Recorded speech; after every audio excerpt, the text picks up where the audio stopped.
Did you know that the death of a single person was the immediate cause of World War I? The war started after the assassination of Austrian Archduke Franz Ferdinand. The Serbian nationalist terrorist group called Black Hand sent troops to assassinate the Archduke. On June 28, 1914, the first attack failed when a driver avoided a grenade thrown at their car. However, later the same day, a Serbian nationalist named Gavrilo Princip assassinated him and his wife Sophie while they were in Sarajevo of Bosnia, which was part of Austria-Hungary. This was in protest to Austria-Hungary having control of this region. Serbia wanted to take over Bosnia and Herzegovina. On June 28, 1914, Austria declared war on Serbia. This event led to several other events and created a chain of reaction, which finally resulted in World War I. There are many reasons, but one of the reasons for World War I is the mutual defense alliances. After Austria's declaration of war on Serbia, Russia, an ally of Serbia, prepares to enter the war. On August 1, 1914, Germany declared war on Russia, and on August 3, Germany declared war on France. Now Belgium was neutral, but the German army invaded Belgium on August 4 on its way to France. Great Britain declared war on Germany. On 6th of August 1914, Austria declared war on Russia. After 6 days, on August 12, France and Great Britain declared war on Austria. The US entered World War I because Germany embarked on a deadly gamble. In May 1915, a German U-boat sunk the British passenger ship Lusitania off the coast of Ireland. Over 1,000 passengers were killed, including 128 Americans.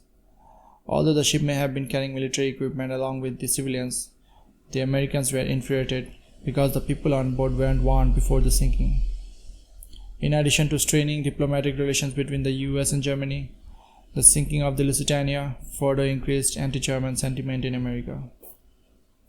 In 1917, German Foreign Minister Otto Zimmermann sent a telegram to Mexico suggesting that if the US should attack on Germany, Mexico should declare war on the US.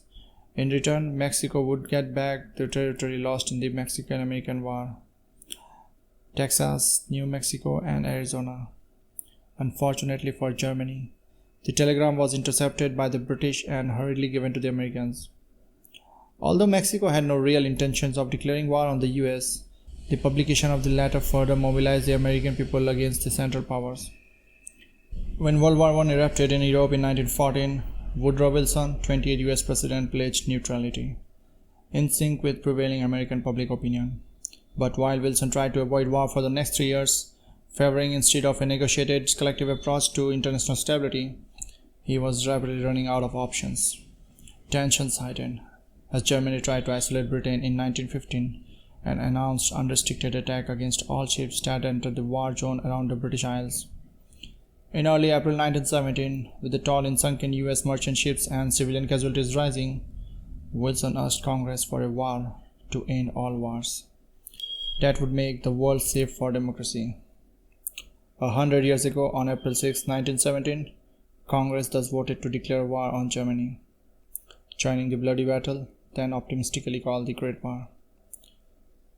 In World War I, the Indian Army fought against the German Empire on the Western Front.